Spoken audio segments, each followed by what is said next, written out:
Hey, I'm your host, Mike Gelb, and this is a Consumer VC podcast where we discuss the innovation within consumer and venture capital. If you're enjoying this podcast, I highly recommend checking out my newsletter at theconsumervc.com, where you'll receive all new episodes straight to your inbox and a weekly recap of all the consumer deals that are happening. Please note that all content and episodes are for informational and entertainment purposes only and is not investment advice.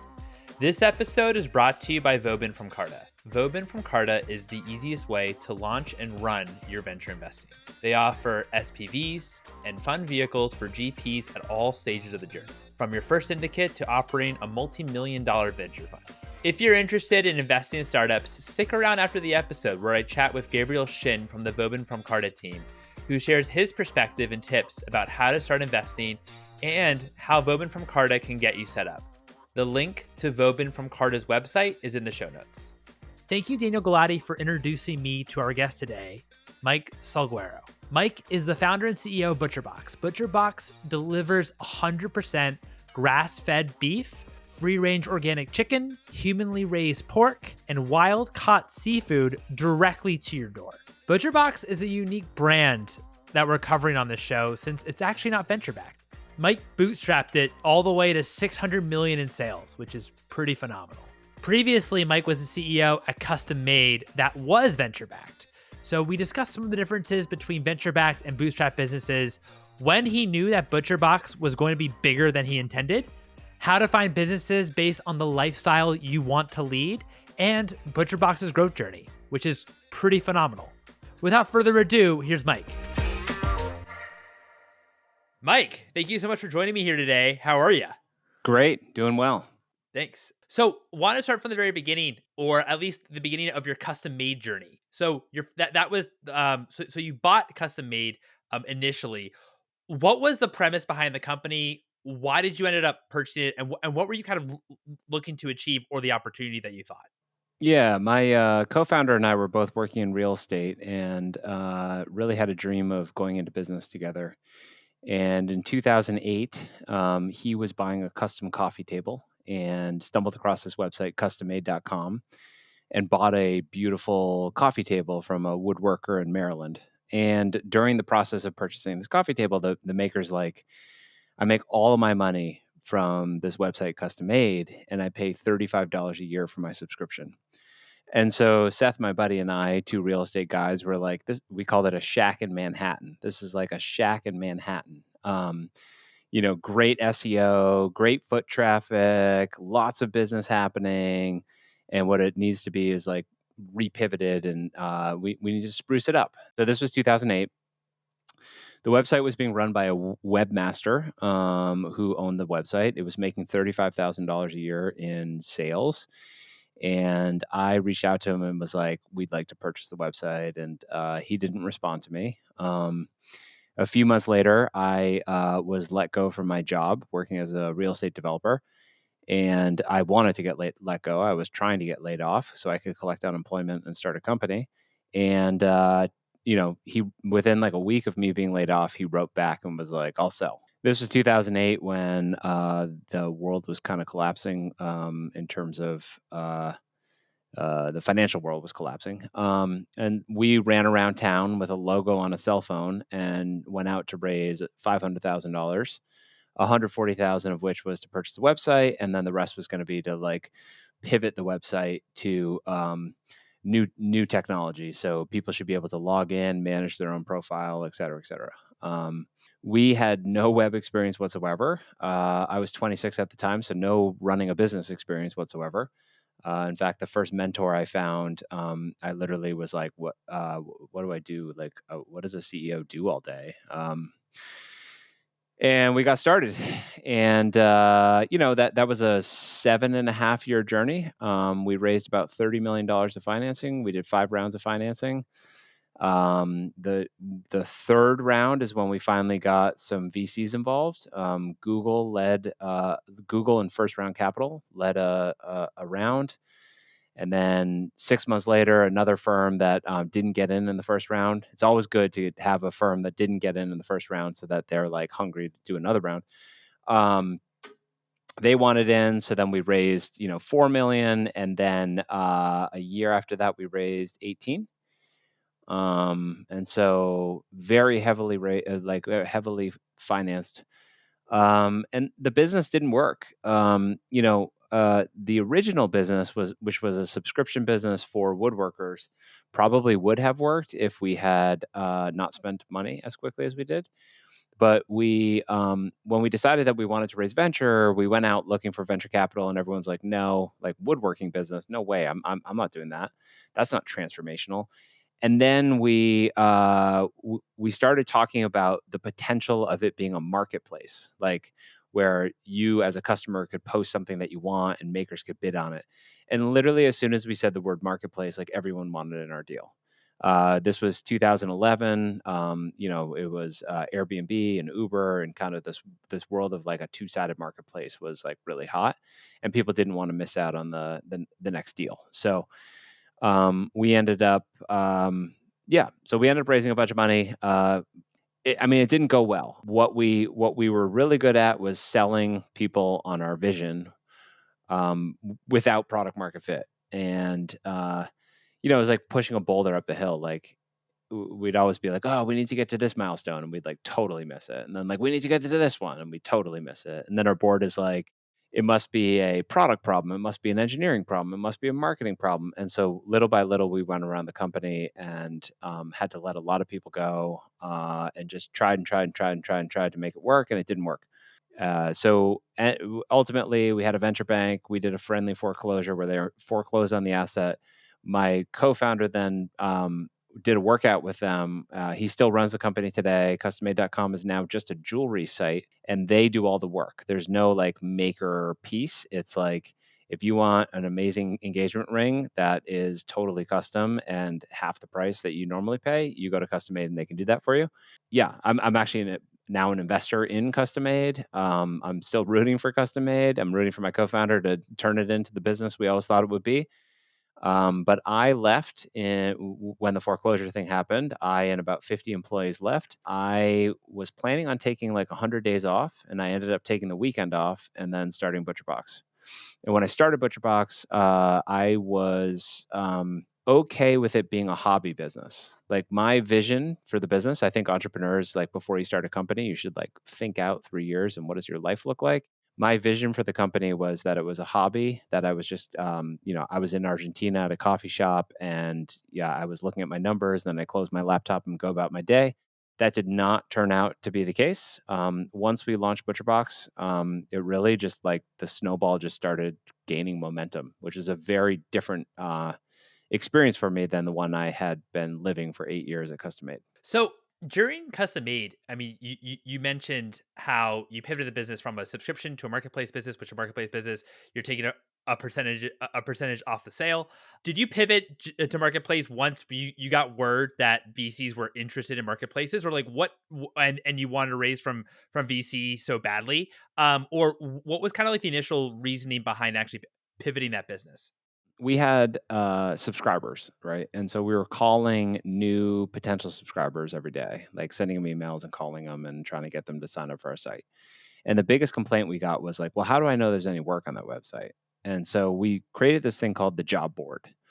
And the job board was like almost like a bulletin board. So people could post like, I live in Albany. I'm looking for a custom bookshelf. My budget's $2,500. This is kind of what I'm thinking. Here's a photo. Like, so we built out the ability for people to do it. But really it was so that we could point to the maker to it and say like, hey, look, there are jobs in your area. You should sign up so you can bid on it. And then when I was in a meeting after it was the summer of no, we called it, like after we had been just told no by everybody. I was in this meeting and I was like, pull up the job board. We had just launched it. And you could like literally we set it so that you could like see the jobs rolling in, like it would refresh all the time. So we literally are in this meeting and it's like job. And I'm like, all we have to do is stand in between that in this transaction and we can be the largest marketplace for custom stuff. And I swear as soon as I said the word marketplace, people are like, marketplace? I'm in. Wow. Wow. And of course not a listing of a marketplace. That would that kind of word. Using that.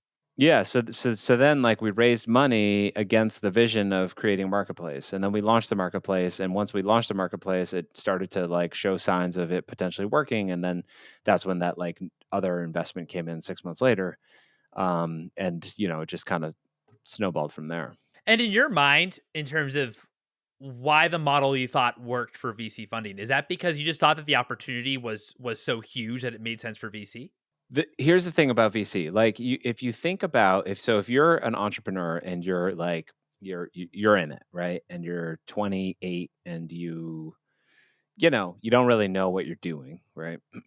What are all the messages that the market is showing us? You go on TechCrunch. I bet if we went on TechCrunch today, the first 5 articles are about someone who raised money. Go to Entrepreneur Magazine, same thing. You watch on TV, Shark Tank. Uh, there is a constant stream of information that tells entrepreneurs, especially tech entrepreneurs, that the only way that they can be successful is to raise a ton of money. And that is not accurate. Like, that is not the truth.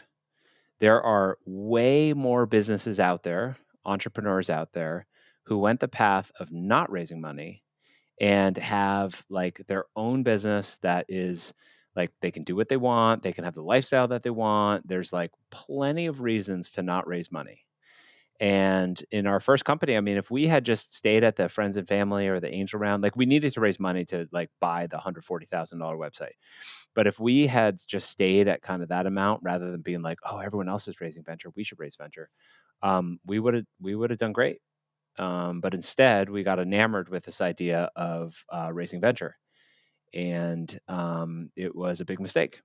Uh, and like, look, looking back on it, I mean, I'm so grateful that people gave me $30 million to blow through and learn a ton of lessons, and, like, I'm super grateful for that. So, uh, but I think that, I get on podcasts and I write about this. Like, I think one of the biggest lies that entrepreneurs are taught is that you need to raise money in order to be successful. That's not true. Now, some businesses, like, if you're doing Chat GPT, like, sure, you need to raise money. If you're trying to put a rocket on the moon, okay, go raise money. But if you're trying to build, like, a website that is a subscription based business, there are plenty of ways to not raise money and to still have a great business on your hands. What were some of the downsides that you saw from raising money in terms of maybe engaging with VCs or just your own experience? Well, I wouldn't put that the business didn't work on them, although, like, they bought into the marketplace concept. So when the marketplace concept wasn't really working, like, we weren't about to roll back to a subscription, right? On the positive side, you've got people who have a lot of experience looking at a lot of different stuff who can be helpful every once in a while. Like, they have good insights every once in a while. On the negative side, you've got a board member who, like, may have read the deck before the meeting, maybe. They've got a ton of deals that they're in. They're trying to, like, generate new business, and they frankly don't have a lot of time for, like, giving you the insights that you might need. And so, they come in and they're like, the button should be yellow. You're like, Okay, I mean, we already tested it and this color works." And they're like, "I just think it should be yellow." Or, like, why does this page look like this? It should be like that. And you're like, "Okay." Now, granted, like, usually what happens is, like, your board is really great to start with. And then when the numbers aren't going well is when things get a little heated and toxic. And, for us, I mean, and again, I don't blame the VCs for this, but we let the whole founding team, the people who were there at the very beginning, like, we let them go. We had to, like, up level our team and get better people and hire for resume and all these other things that, like, we were just kind of pushed into doing. So that's one. I mean, the second is dilution. I mean, by the end of Custom Made, I had, like, a decent salary and owned 4% of the company. And, I kind of looked at that and was like, man, I could go get a CEO job. Not that anyone would hire me, but, like, I could go get a CEO job and have a decent salary and get 4% of the company. Like, I worked myself into a job, right? And that's what happens. And I just, like, I think that I think most people start with like a business plan and like, I need to go raise money instead of a lifestyle plan. Like, what kind of lifestyle do you want to have? And then figuring out if like that makes the most sense, if raising money makes the most sense for the lifestyle you want to have. Having VCs is a lot more of like work. You have to like update them and talk to them and, like answer their questions, and they put in provisions that means that they like control you and can throw you out whenever they want, and like all this other stuff that you have to like navigate, and it's a lot harder. Like, I think people are like, oh my god, I need to go raise money, and then they're like, oh, I raised money, thank god. And it's like, that's when the hard work starts. That's when you have to like, you serve other masters than yourself and your customers, and that can be tough. And so when I started ButcherBox, I was like, I'm not raising money. I don't care if the business is small. I'm not raising money. And I've been tempted many times. I've gotten into some. I think I've received one term sheet. I've gotten into some like really interesting conversations, and we have continued to stay true to the, hey, let's do things a little differently and not raise money. And honestly, I think like, we've had some pretty amazing growth and success. I don't think we'd be in business right now if we raised money. Given the timing, given like everything that happened, like I literally don't think we'd be in business. Why don't you think that? We started in 2015, so if I wanted to go raise money as a founder who had raised money, I probably could have raised several $1 million and like gotten going. 2017, Blue Apron goes public in the summer of 2017. Their stock price starts at like $140, and within 3 months, it's at like $35 or $40. Just eroded all the value before the people could get out of the lockout period. So basically, money just dried up. Like there was so much money in box subscription. Blue Apron had done like a $2 billion valuation raise right before going public, and like the money just dried up immediately. And so what happened was like Plated and Green Chef and you name it, they all just kind of like got sold or went under. Um and so that would have been us. Like we would have been in 2017 trying to raise money, like, woohoo, look at our numbers, this is great, we're losing money. And one of the great things that we had to do as a company was to come out of the gate making money on every transaction. So we had to think about scrappy ways to market rather than like, let's just use Facebook. And really, we stumbled into this like influencer marketing where we reached out to people who followed a paleo diet, like dietitians or like the Whole30 diet, stuff like that. And these people wrote about us. And it worked. And we would not even be looking in that channel if we had gone the traditional route. Well, so I mean, they say that of course, like timing is everything, and timing's everything. Of course, when starting a business, and it seems like one of the timing part that you pounced on was the actual influencer marketing maybe starting to heat up. What were maybe 3 or 4 of the other parts of as you look back and the success at ButcherBox where it is now, where are maybe like the 3 or 4 things that the timing just happened to be right and you were able to really take advantage of it? Well, I think the business in general. So we launched on Kickstarter in September of 2015.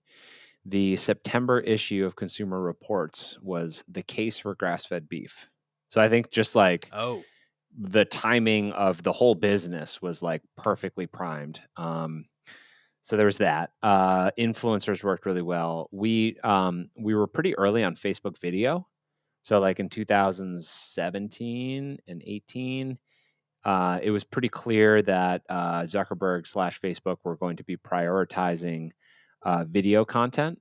Like if you started looking at your wall and you're like, there's a lot of videos here. And so we just went into doing videos kind of before other people did. And so that was a nice little hole in the market for a bit. How were you also thinking? Because as you said, like when it seems like one of your pieces of advice to entrepreneurs is when you think about starting a business, think about the lifestyle you want to lead when starting a business, and how with venture backed, you kind of always have a boss, so to speak, which is your board. Whereas you aren't.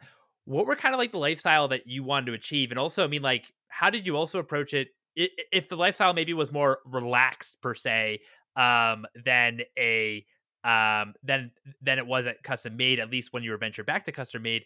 I mean, shipping and dealing with a grass-fed beef sounds like a pretty complex supply chain and a complex kind of product that you're actually delivering to consumers. What was kind of the start there? Yeah, so I wanted to run a hobby business, right? The idea was if I got 1,000 subscribers and I got a $20 profit from them, I'd have enough money to like pay for a few people and make my nut and like not have to work. That was the idea, right? So yeah, it seems complicated, but actually we found a cutting facility that cuts steaks and pork and chicken because we started with beef, chicken, pork, does all the cutting on one side of their business and then all the frozen fulfillment on the other side of business. So they were like shipping out boxes to our customers. So we had like one company handling the cutting and the fulfillment. I outsourced customer service. I had a team that used to build websites for CrossFit gyms, build the first website.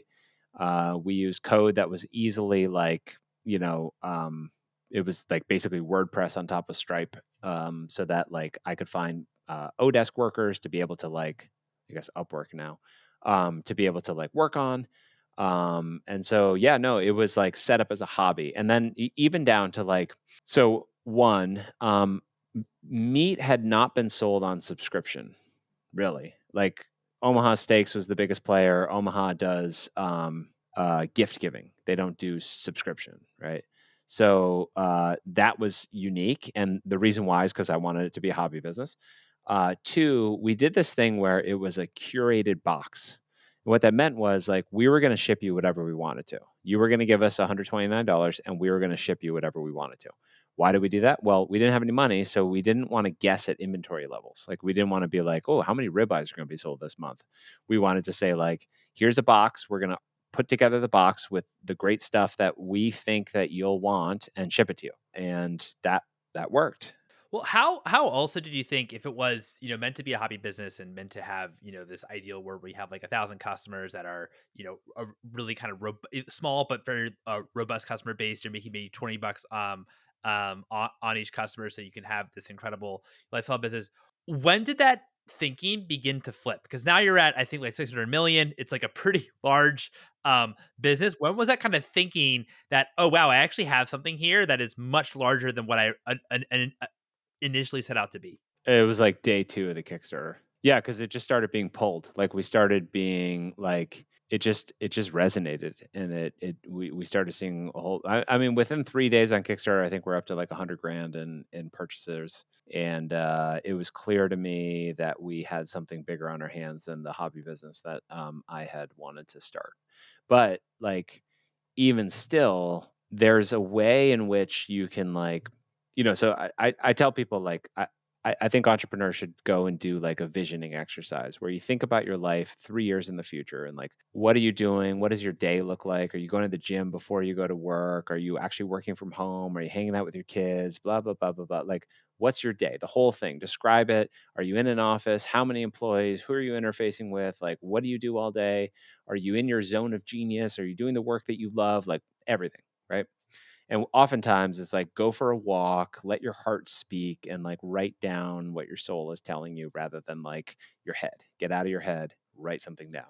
I think business plans are very like in your head versus like let your heart speak and see what happens. In that plan, so my plan was like, I'm going to be in Argentina. I'm going to look at my numbers. It's going to be very hands off. I'm going to be able to travel a bunch, like all this stuff. And the reality is that, like, yeah, the business wanted to be, ButcherBox wanted to be bigger than I ever imagined. But the plan actually, what I did when I looked at the plan 3 years in and said, like, does this make sense? The plan was like pretty spot on because I had built the business in a way in which it was still like a hobby, where obviously it was bigger, more employees, and but because I hadn't raised venture and because we hadn't taken on big expenses like our own distribution center, our own cutting facility, because I still believed in a model of like outsourcing to great people, et cetera, like it ended up it continued to be like what I intended it to be. No, that's also interesting how you also thought about your own supply chain and actually kind of outsourcing that, and making sure that you're actually aren't owning that to again be kind of a for it to kind of be a, even though it's massive, but like more of like a hobby business in terms of how much time you have to spend per week in order to kind of keep it going and keep it alive. After like day one or day two of Kickstarter, and you realize that this is actually a way bigger opportunity than you initially thought. What were also some of the ways that you were able to kind of capitalize on that? Well, we just ran the influencer strategy for like 2.5 years. Like that's all we did. Again, when you don't raise money, you don't have the luxury of like, let's try 97 channels and see which one works. Like you don't do that. You're like you're looking for like very small, cheap signals that something's going to work. In our case, we had an influencer right during our Kickstarter campaign write a tweet that was like, "This is an interesting thing," and we saw a bunch of people sign up. And it was by a bunch, I mean like 10 or 7 or something, right? So very few, but it was enough. It was like a signal. It's like, ooh, influencer, this could work. And then we just like went after every influencer in keto, paleo, Whole30, like anyone who is like on the cutting edge of go eat grass-fed beef because it's healthier for you.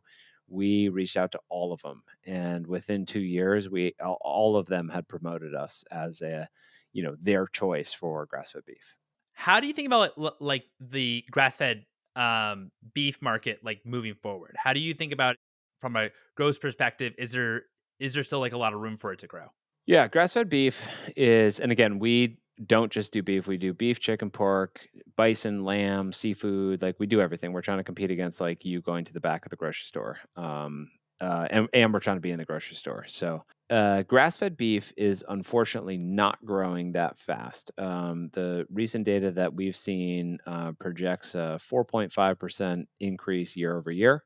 We're still dealing with like 2% of the overall meat consumed in this country is grass fed. And when you go to school on the way in which animals are raised and the difference in like their quality of life by being grass fed versus being confined fed, the choice is pretty clear that grass fed is the way to go. And so what we want to do as a company is our mission is to transform meat. It's basically to provide you meat that you don't have to feel guilty about. Unfortunately, that space it's growing, and I think if we looked at 20 years from now, I think it's going to be hopefully if we do our jobs well, it'll be a majority of the meat consumed in this country is meat raised right.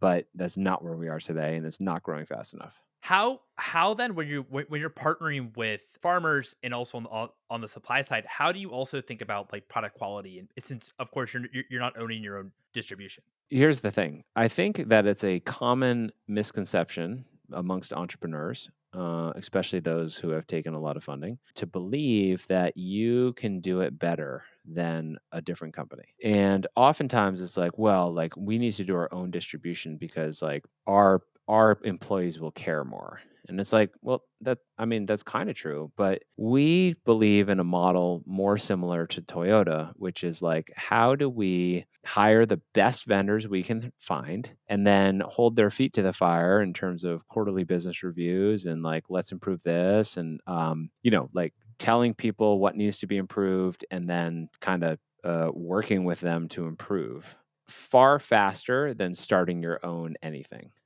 And where a lot of these companies have failed, if you look at like, Blue Apron's trading at $43 million or something, is they spent a ton of money on building out their own infrastructure. Now, sometimes, like in the Blue Apron case, it's like, well, we had to because like nobody was chopping vegetables and putting them in bags. Like, okay, but they may have completely had to think about things differently if they didn't have funding. It's like, oh, we can't chop it, we need to send you the whole vegetable or something. Like when you're not constrained, you start to just think that you do things better than other people, and that's not the case. So you asking the question like, how do you keep quality of product if you don't own it? I actually think by not owning it, you have a much better chance of having a high quality product. How does this relate? Just think about, obviously the product that you're delivered, whether you should own it or not own versus not own it, and as well as in the custom made when you were there, being VC backed versus ButcherBox, which is of course bootstrapped. Think about all these things when it comes to your own kind of angel investing philosophy in consumer startups. What has to kind of be right in your mind in order in order for you to be interested? Yeah, I'll say this, but I don't want to encourage a lot of inbound because I am trying to sit on the sidelines right now in terms of investing in other companies. So I used to like really scrutinize my investments early on. Kind of, I made my first angel investment in like 2011, and like really like dig into everything and then write a check. And it turns out that like the things that I like kind of reluctantly wrote a check to are the things that like had a 7x return. And the things that I'm like, oh, this is going to work, like didn't return anything. And what I've learned is that like I'm not very good at and so I think it's more about managing a pipeline. Like how do you get invited into interesting deals? And then just saying yes. Just like write the check. You figure out an amount that you are okay losing. And then I just write a check basically to everybody. Again, I'm not doing that right now, but I don't have a very good angel investing philosophy, which is actually why I've now allocated more capital to becoming an LP in funds Okay. because I just prefer someone else to do it for me. So while I'm very anti VC, I do invest in the anti VC for certain businesses. I do invest in the asset class. Why then, if you are anti-VC for certain businesses, what types of VC funds kind of piques your interest? Is there like particular like categories, or they could be a generalist, or in terms of what they invest in? I tend to invest, well, actually in all of them, and this is true, largely true for the investments I make as well.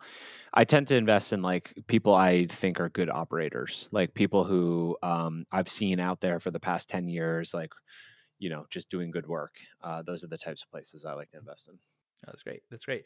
And I remember you mentioning back to ButcherBox that um you're also, I guess, have plans to go into retail. Why go into retail at this point? 92% of the meat purchased in the United States is sold at retail. So, well, 92% of the meat that's going to be prepared at home is sold at retail. Obviously, there's food service as well, which we could also try to go into. We want to fish where the fish are, right? So, even though COVID dramatically changed the numbers in terms of how many people were getting D2C direct to their door meat, the number is still pretty small.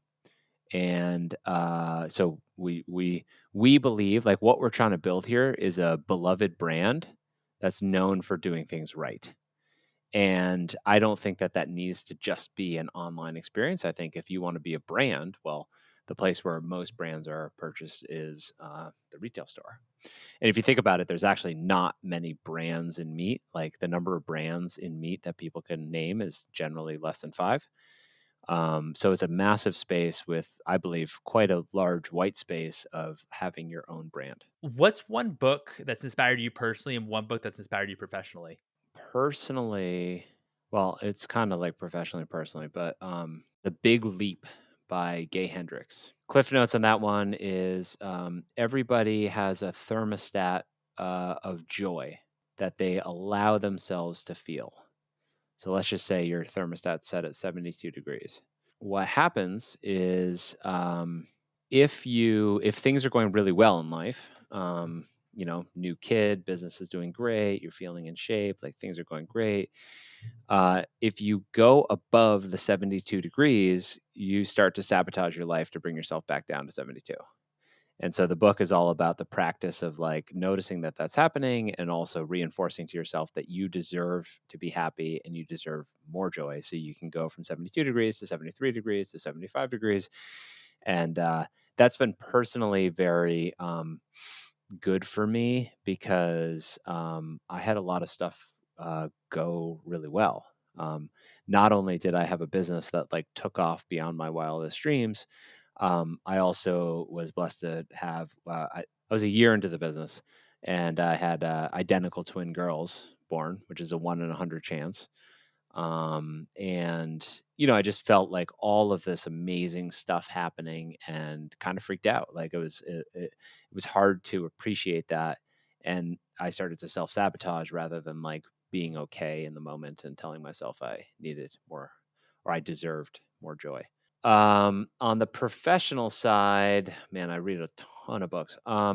Well, this is like a personal professional one as well, but the 15 commitments of conscious leadership is really good. I'm a big fan of this idea of conscious leadership, which is like awakening to your triggers and the things that like pull you out of like love and curiosity and put you into fear and anxiety. And that's a really good one.